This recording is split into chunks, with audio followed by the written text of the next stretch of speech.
Mi vida, ay, mi vida antes era ese cliché perfectamente empaquetado con lazo de raso rosa mexicano. El matrimonio de ensueño, la casita coqueta en Coyoacán bueno, un departamento alquilado pero con geranios en el balcón, una rutina tan predecible como la telenovela de las 9 y un marido que, a primera vista, hasta parecía un buen partido. ¿Sabes? De esos hombres que todo el mundo elogia porque sabe preparar unos chilaquiles sin incendiar la cocina. Pues ese era Alejandro, mi Ale. Al principio, no te voy a mentir, la cosa funcionaba. Había risas, de esas que te dejan sin aire, había besos robados en el zócalo, había domingos de pijama, café de olla y maratones de series hasta que el cuerpo aguantara. Yo juraba que estaba viviendo un cuento de hadas moderno, versión clase media con deudas en Coppel y la eterna discusión sobre quién dejaba la tapa del váter levantada. Creía tenerlo todo atado y bien atado. Pero el tiempo, el maldito tiempo es un cabrón con filo. Fue deshilachando todo, poquito a poco. Las conversaciones se convirtieron en gruñidos de asentimiento mientras él miraba el fútbol. Los roces pasaron de ser caricias espontáneas a un trámite antes de dormir. Y el supuesto amor, bueno, ese se convirtió en un artículo más en la lista del súper que siempre olvidábamos comprar. Y de ahí, mi reina, todo fue cuesta abajo y sin frenos. Todavía intenté remar a contracorriente, Hice de todo. Me corté el pelo, me apunté a clases de salsa que odiaba, intenté leer los libros de autoayuda que él dejaba por ahí. Hasta intenté cambiarlo a él, y imagínate mi ingenuidad. Pero hay gente que confunde la costumbre con el cariño, la rutina con el amor, y yo estaba atrapada en una jaula de afecto caducado, con barrotes invisibles pero más sólidos que el acero. Cuando me di cuenta, la soledad me abrazaba incluso cuando él estaba sentado a mi lado en el sofá, con la mirada perdida en la pantalla. El silencio entre nosotros era más ruidoso que el tráfico de insurgentes a las 6 de la tarde. Así que decidí dar el portazo. Me levanté, literal y metafóricamente. Me planté frente al espejo del baño, ese con el marco de Talavera que compramos en Puebla en un viaje que prometía ser romántico y terminó en discusión por el mapa. Ahí estaba yo, mi cara redonda, salpicada de pecas que solo el sol de Acapulco conseguía sacar a relucir, ojos cafés que guardaban más historias y decepciones que cualquier rímel podía ocultar, y este pelo ondulado, castaño oscuro, de ese tipo que ni Dios ni la plancha máscara consiguen domar del todo. Recuerdo que llevaba puesto ese día, un vestido sencillo, color coral, sin mangas, que se ajustaba suavemente a mis curvas, uno de mis favoritos porque me hacía sentir vibrante, aunque por dentro estuviera hecha cenizas. Unas sandalias de esparto con cintas que se ataban al tobillo, coquetas pero cómodas, listas para caminar lejos. Sin apenas maquillaje, solo un poco de brillo en los labios. Y aún así, ¿sabes qué? Seguía siendo guapa. No guapa de portada de revista, sino guapa a mi manera, con esa belleza real que incomoda a los ex cuando te ven rehacer tu vida. Cuando le dije que me iba, con la maleta ya hecha en la entrada, Alejandro no se lo creyó. Se quedó ahí, parado en medio de la sala, con la camisa de su equipo de fútbol puesta y una cara de incredulidad, como si le hubiera contado el final de su serie favorita. Luego, cuando vio que iba en serio, empezó el show. Llamadas de madrugada, oliendo a tequila barato y desesperación. Mensajes llenos de "te extraño" y faltas de ortografía garrafales. Incluso apareció un día en mi oficina, un edificio moderno en Polanco, con un ramo de rosas rojas que seguro había comprado en un semáforo. «Eres el amor de mi vida, Elena», me dijo con ojos llorosos. Pero yo me preguntaba, ¿amor que solo se despierta cuando te vas es amor de verdad, o es puro ego herido, orgullo de macho despechado? Aprendí a vivir sola. Al principio, te confieso, me dio un miedo que me paralizaba. La cama de matrimonio se sentía como un desierto helado. El silencio de la casa a veces pesaba como una losa. Y ya no había nadie con quien discutir por quién fregaba los platos. Pero poco a poco, fui descubriendo el placer inmenso de dormir en diagonal, ocupando todo el colchón. El gustazo de caminar descalza por mi nuevo departamento, uno más pequeño, en la colonia Roma, pero mío, solo mío, sintiendo el suelo fresco bajo los pies, a veces solo con una camiseta larga y nada más. El lujo de cenar helado de chocolate directamente del bote viendo una peli malísima sin que nadie me juzgara. Aprendí a cambiar un foco fundido subida en una silla que cojeaba, a montar esos muebles infernales que vienen en cajas planas, e incluso a enfrentarme a las cucarachas, bueno, gritando un poco menos que antes. Descubrí que mi propia compañía era bastante agradable, que coño, era genial. Y lo más importante, me di cuenta de que un hombre no es un artículo de primera necesidad, ni un accesorio indispensable, ni la llave de la felicidad. La llave la tenía yo, siempre la tuve, solo que se me había olvidado dónde la había puesto. Hoy me despierta el ruido de los claxones mezclado con el canto de algún pájaro madrugador y los ladridos juguetones de Pancho, mi perro adoptado, un mestizo adorable con más energía que un niño con sobredosis de azúcar. Y, ¿sabes qué? Estoy bien así. Mejor que nunca. Mis mañanas ahora son un pequeño lujo personal. Me despierta la luz que se cuela por la ventana de mi departamento en la Roma, el olor a café recién hecho solo para mí y los saltos impacientes de Pancho, mi perro mestizo, que sabe que después del café viene su paseo por el Parque México. Nada de discusiones sobre quién sacó la basura o facturas olvidadas sobre la mesa de la cocina. Paz. Bendita paz.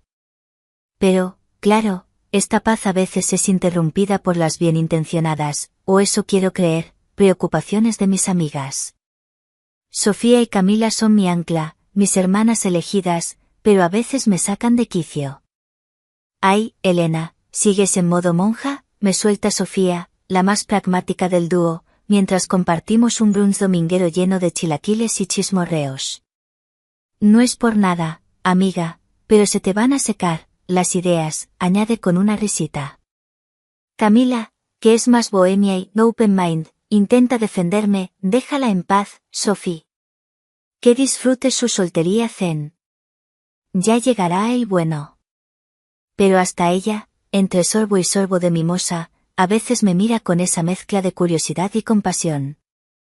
Una vez, entre varias cervezas en una cantina ruidosa y llena de humo en Garibaldi, Sofía soltó la frase estrella: «Mana, con tanto tiempo sola, te van a salir telarañas ahí abajo». Las dos soltaron la carcajada, como si yo fuera una especie de pieza de museo con ropa interior de abuela y el corazón congelado.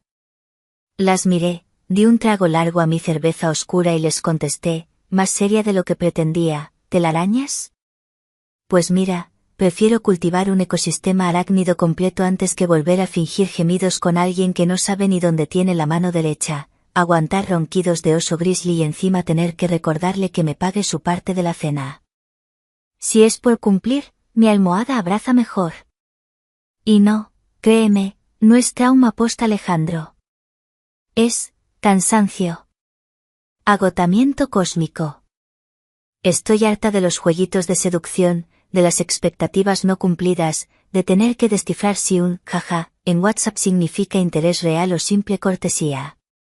Estoy hasta el gorro de aguantar a machos, que son un torbellino de emociones en la primera cita y un fantasma inaccesible a la tercera. O los que van de deconstruidos, pero a la primera de cambio te sueltan un comentario machista que ni mi abuelo. Nunca hay un término medio, un punto exacto de equilibrio emocional y presencia real. Y para ser completamente honesta, esas horas más, digamos, calientes, las resuelvo de maravilla yo sola. Vivimos en la era de la autonomía, ¿no?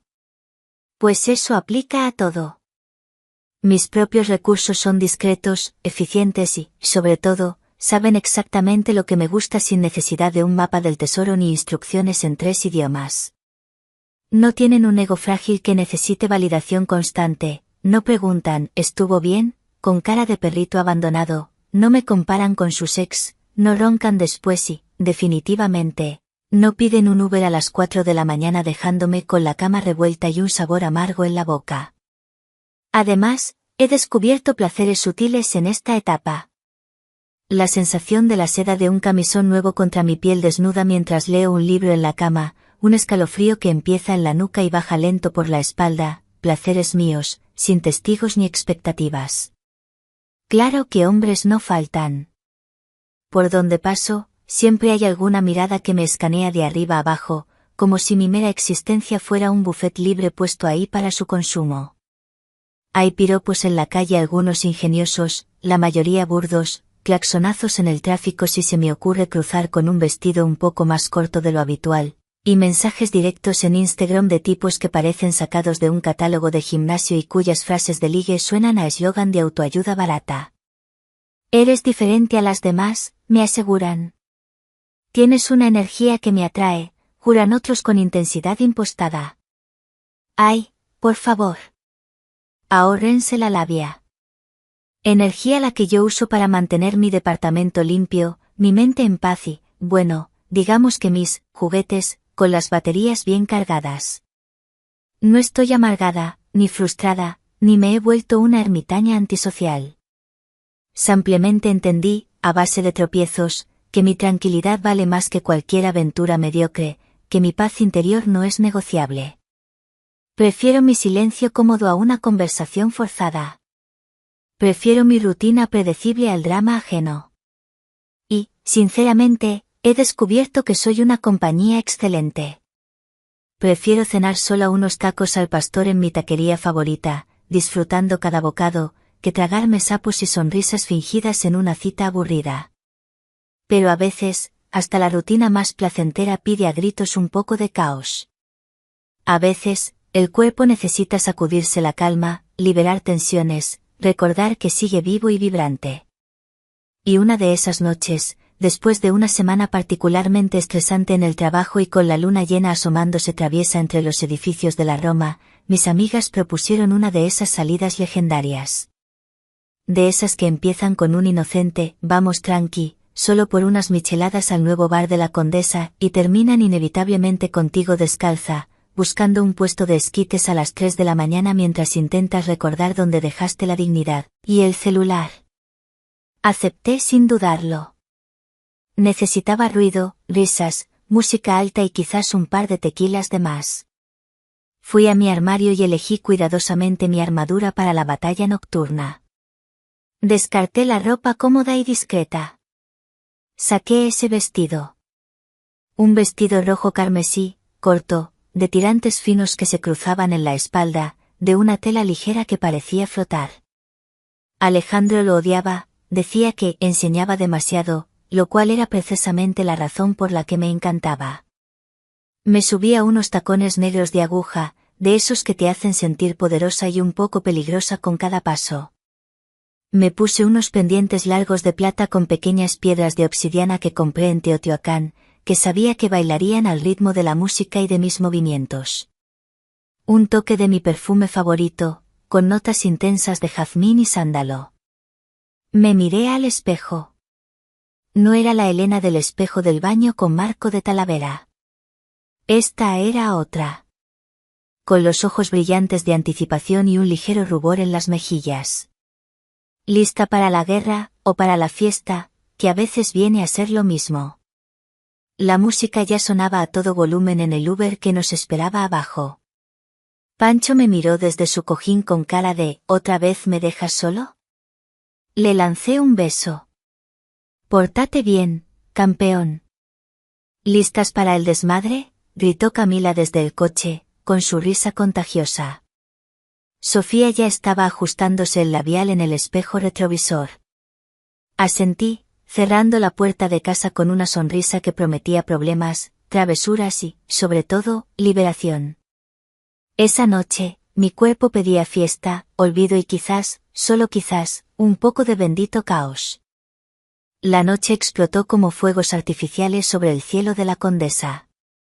El bar estaba a reventar, una mezcla de música electrónica con bajos que te vibraban en el pecho y clásicos de cumbia que te obligaban a mover las caderas aunque no quisieras. Las luces estroboscópicas cortaban la penumbra teñida de humo y el aire olía a tequila, a lima, a sudor y a una mezcla de 100 perfumes diferentes. Mis amigas y yo nos sumergimos en el caos como si no hubiera mañana. Bailé. Dios, cómo bailé. Bailé hasta que las plantas de los pies me ardían dentro de los tacones de aguja. Bailé con Sofía, con Camila, con desconocidos cuyas caras se difuminaban con la siguiente canción. El vestido rojo carmesí volaba a mi alrededor, un destello escarlata en la oscuridad. Me sentí libre, viva, un poco salvaje. Un tequila llevó a otro, y luego a un mezcal con su rodaja de naranja y sal de gusano, y luego a no sé qué cóctel azul fosforescente que Camila insistió en que probáramos. Perdí la cuenta. Solo sé que las risas eran cada vez más altas, las conversaciones más absurdas y el mundo empezaba a girar suavemente, como en un carrusel averiado. Estaba, como decimos en México, hasta las manitas. Pasada de copas, de rosca y de todo. La retirada fue confusa. Recuerdo flashes, Camila intentando pagar con una tarjeta que no pasaba, Sofía buscando su abrigo como si fuera el santo grial, yo riéndome a carcajadas por algo que ya no recuerdo. De alguna manera, terminamos en un Uber. Me dejé caer en el asiento trasero, sintiéndome una mezcla extraña entre una diva de telenovela venida a menos y un cuadro de Frida Kahlo después de un terremoto. El pobre conductor, un señor con cara de resignación, bajó las ventanillas de par en par, supongo que para ventilar el aroma a fiesta rancia y tequila barato que emanábamos. El aire fresco de la madrugada me golpeó la cara, pero no sirvió de mucho. ¿Todo bien atrás, señorita?, preguntó con cautela. Solo atiné a levantar un pulgar torcido, intentando mantener una dignidad inexistente mientras el coche daba bandazos en mi percepción alterada. Llegar a casa fue una odisea. Tropecé en la entrada, casi me caigo al buscar las llaves en el bolso, que parecía haberse tragado un agujero negro. Dentro, el silencio del departamento me pareció ensordecedor después del bullicio del bar. Dejé un rastro de mí misma por el pasillo, los tacones volaron por un lado, el bolso cayó con un ruido sordo, el vestido rojo quedó enganchado en el picaporte de la puerta del baño. Fui directo a la ducha, como un autómata buscando la salvación. Agua helada.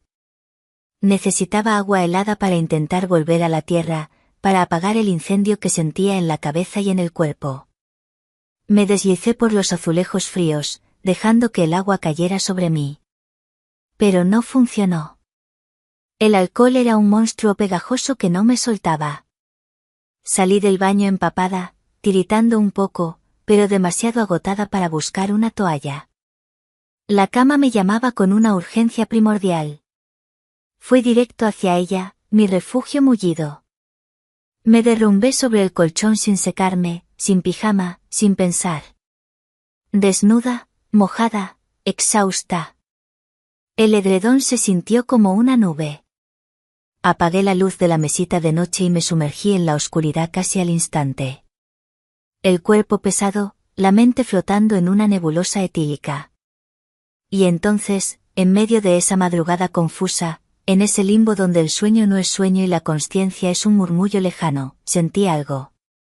Algo extraño. Una cosa tibia, suave, que se movía sobre mi piel. Al principio, en mi estado de semi-inconsciencia, pensé que era parte de un sueño. Uno de esos sueños vívidos, medio eróticos, medio absurdos, que te deja la borrachera. Ignoré la sensación, intentando hundirme más en el sueño. Pero persistió. Una caricia húmeda, insistente. Subiendo lentamente por la cara interna de mi muslo. Tibia. Mojada. Llegando ahí, a esa zona íntima y sensible. Mi cuerpo reaccionó antes que mi cerebro confundido. Un escalofrío me recorrió entera, erizándome la piel a pesar del calor residual del alcohol.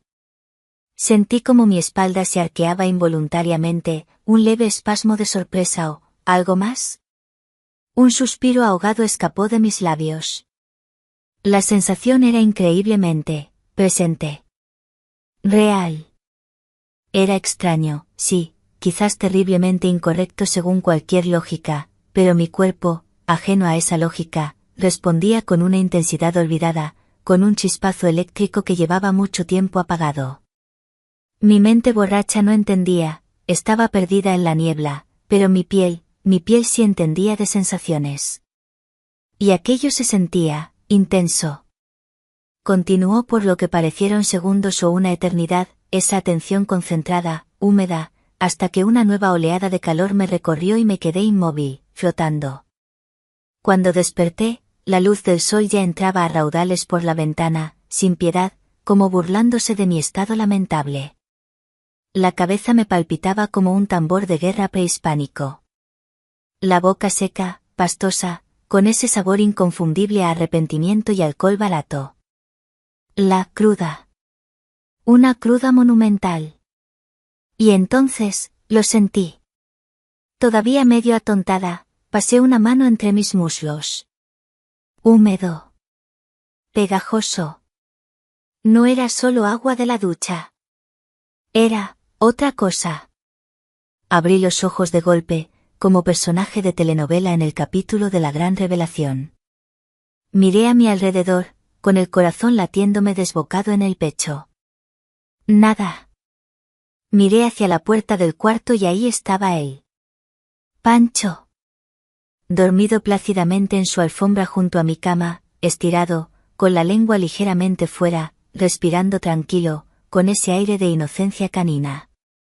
Como si acabara de terminar un trabajo exhaustivo y mereciera un descanso. Y entonces, la ficha cayó. Como un yunque sobre mi cabeza dolorida. No. No puede ser. Fue él. Un revoltijo de náuseas, parte cruda, parte shock, vergüenza y una confusión abrumadora me invadió. Salí corriendo de la cama, tropezando con mi propia torpeza, y me metí de nuevo bajo la ducha, esta vez abriendo el grifo del agua caliente a todo lo que daba, como si el vapor pudiera purificarme, como si pudiera lavar no solo mi piel, sino también la sensación, el recuerdo, la duda que se había instalado en mi mente. No era un sueño. Dios mío, no era un sueño. El agua caliente caía sobre mí, pero no podía borrar la sensación que se había quedado grabada a fuego en mi piel, ni el eco de la confusión retumbando en mi cabeza. ¿Qué demonios había pasado? ¿Estaba volviéndome loca? Y la pregunta más aterradora, la que apenas me atrevía a formular en mi fuero interno, ¿por qué, en medio de todo aquello, no me había sentido asustada? ¿Por qué una parte retorcida de mí? No podía ni pensarlo. El resto de aquel día después de la revelación matutina fue una niebla densa y pegajosa. Fui a trabajar, o al menos mi cuerpo estuvo presente en la oficina. Me senté frente al ordenador, intentando concentrarme en los informes, en los correos electrónicos, en las llamadas. Pero era inútil. Las palabras en la pantalla bailaban sin sentido, los números se mezclaban. Mi mente estaba en otra parte, atrapada en un bucle infinito reviviendo los últimos segundos antes de despertar, la sensación húmeda, la figura de Pancho durmiendo tan inocentemente. Cada vez que el teléfono sonaba, saltaba en la silla. Cada vez que un compañero se acercaba, temía que pudieran ver algo en mi cara, alguna marca invisible de la locura o la perversión que sentía bullir dentro de mí. ¿Y Pancho? ¡Ay, Pancho! Intenté actuar normal, pero era imposible. Le puse su comida en el cuenco de siempre, le saqué a pasear por el parque con la correa bien corta, recogí sus necesidades con una bolsa de plástico como cada día. Pero evitaba mirarle directamente a los ojos. Evitaba las caricias efusivas que antes le daba sin pensar. Si se acercaba demasiado a mi cara con su hocico húmedo, me apartaba con una brusquedad que me hacía sentir culpable al instante. Él, por supuesto, movía la cola, ajeno a mi tormenta interior, buscando mi atención con la misma alegría de siempre, lo que hacía todo aún más extraño y retorcido en mi cabeza. Los días siguientes fueron una tortura silenciosa. Dormía mal, despertaba sobresaltada, repasando una y otra vez lo ocurrido. La cruda física se había ido, pero la resaca moral era persistente y amarga. Una parte de mí, la parte lógica, la socialmente aceptable, me gritaba insultos en silencio, enferma. Pervertida. ¿En qué clase de monstruo te has convertido? Me imaginaba contándoselo a alguien, a mis amigas, a un terapeuta, y sentía una oleada de vergüenza tan intensa que me daban náuseas. El tabú era un muro infranqueable. Pero había otra parte. Una voz más oscura, más silenciosa, casi un susurro en el fondo de mi mente. Esa voz no juzgaba, solo recordaba. Recordaba la intensidad. El escalofrío que me había recorrido de pies a cabeza. La sensación de despertar, de sentir algo tan visceralmente después de tanto tiempo de apatía y decepción. Recordaba la respuesta involuntaria de mi propio cuerpo, esa chispa que creía extinguida.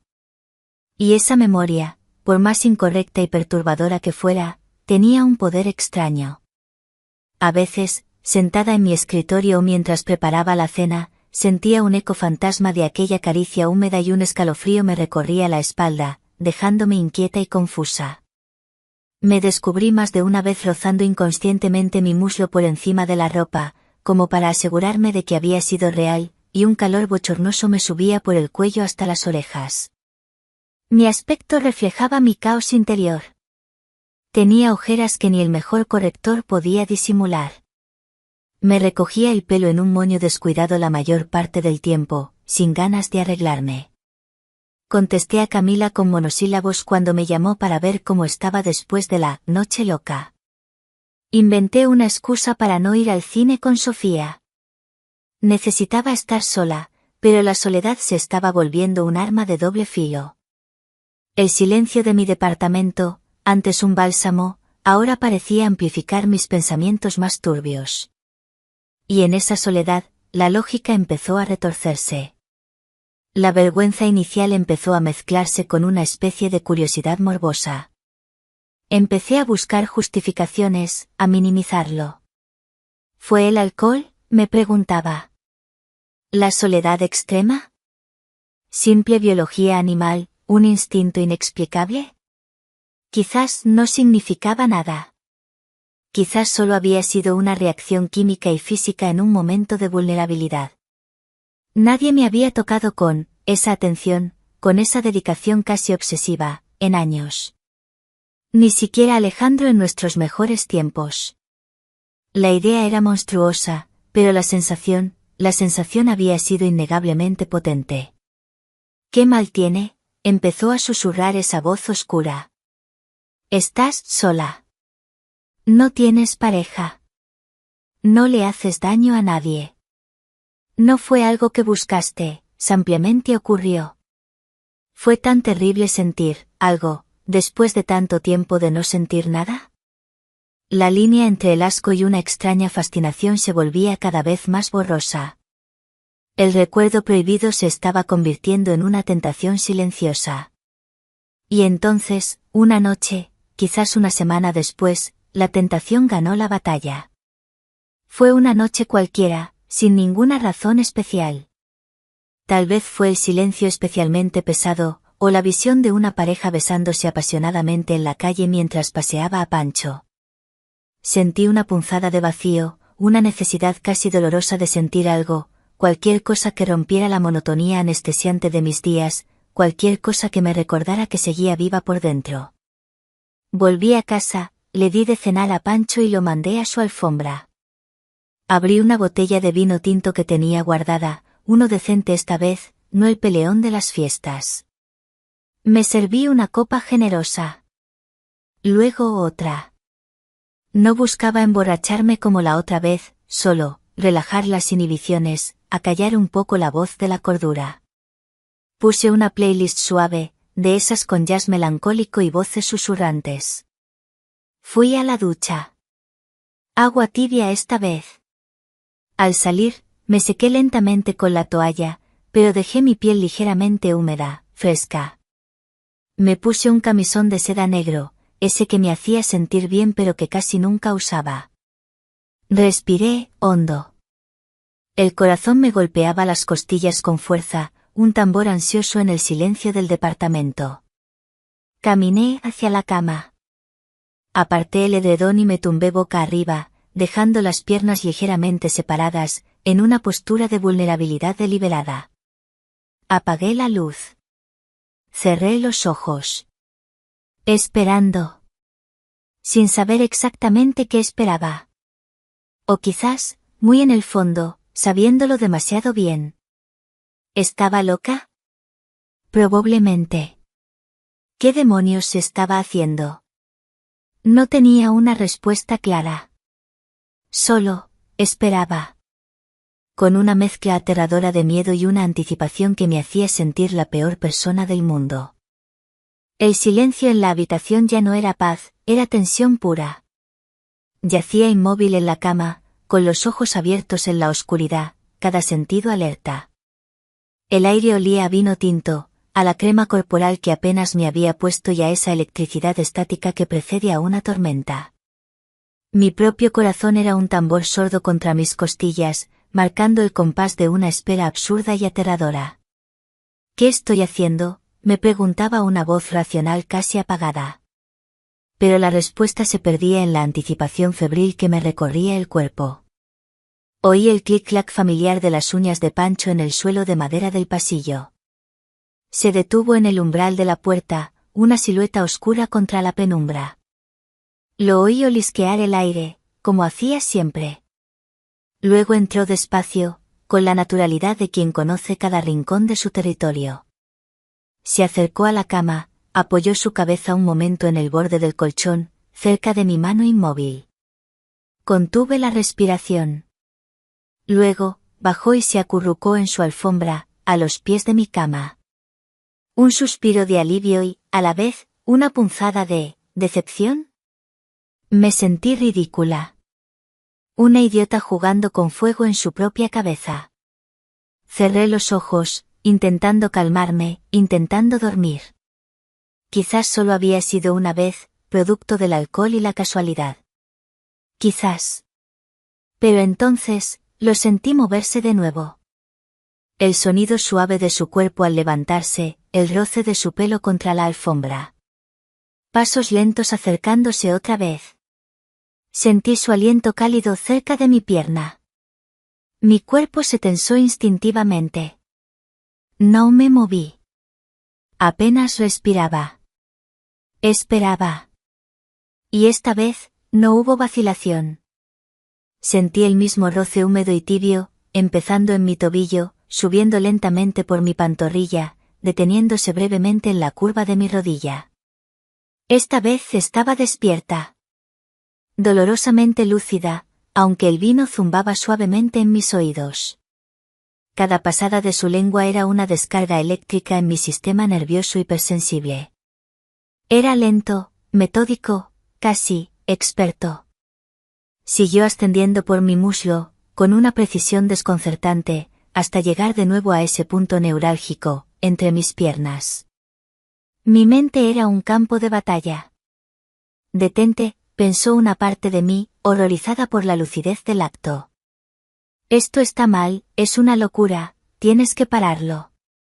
Pero otra voz, más profunda, más oscura, susurró con una fuerza inesperada, no pares.